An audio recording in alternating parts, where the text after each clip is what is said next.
Carlo Ancelotti a comparu en salle de presse de la Ciudad Real Madrid et a analysé le match de la 24e journée de Liga face à Osasuna qui se disputera à El Sadar samedi à 16h15. Voici en intégralité ce qui s'est dit lors de cet échange. Il a de la personnalité et du caractère. Néanmoins, il est très jeune et est depuis peu au club. À l'avenir, il peut être l'un des leaders de ce club et de cet effectif. Il a le caractère, la personnalité, la qualité, le sérieux et le professionnalisme. Il sera une pièce très importante dans l'effectif ces prochaines années. Il n'y a pas de titulaire indiscutable. Je suis très heureux de ce qu'il fait car c'est surprenant. Pas seulement pour la qualité défensive qui était la sienne, surtout la personnalité, le caractère, le fait de faire face dans des matchs très exigeants contre des adversaires de très haut niveau. Il a été très bon et il va se battre avec les autres pour être titulaire à chaque match. Ils progressent, ils continueront avec du travail individuel jusqu'à lundi, et à partir de mardi, ils seront avec l'équipe, disponibles pour le match contre City, tout comme Lucas Vázquez.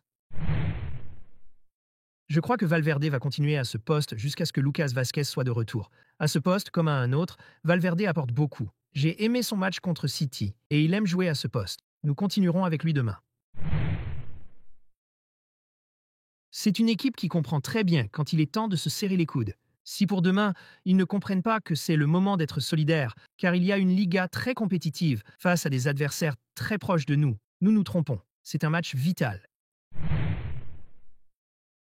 C'est difficile de le dire. Je pense que la rivalité dans cette compétition est très grande. Il y a des équipes comme l'Atlético et Barcelone qui peuvent se battre pour la Liga tous les ans.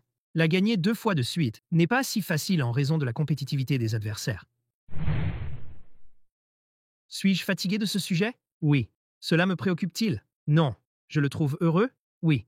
Et nous sommes heureux avec lui. Je n'ai rien d'autre à ajouter par rapport à ce que j'ai dit il y a quelques semaines. C'est un sujet qui est extérieur. On ne parle pas de ça ici, lui non plus. Je vois le Vinicius de toujours, avec une grande envie d'être bon. Il a été très bon lors du dernier match, et il continuera à l'être car il commence à avoir une bonne forme physique après les blessures. Je le trouve très motivé, surtout avec ce qu'il a fait contre Manchester City. Il avait une grande pression, et il l'a très bien géré en faisant la différence dans le match. Je ne peux pas répondre aux questions s'il a reçu des offres ou s'il va changer d'opinion. Je peux vous commenter ce que je vois ici. C'est un joueur heureux qui a envie de bien faire les choses et d'écrire l'histoire avec ce club. Rien de plus.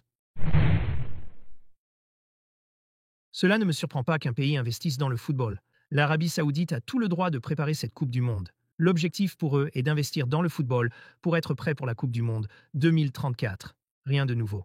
C'est un marché qui, actuellement, est peut-être moins compétitif que l'Europe, mais à l'avenir, il pourrait l'être. Si je veux y aller, et pourquoi pas?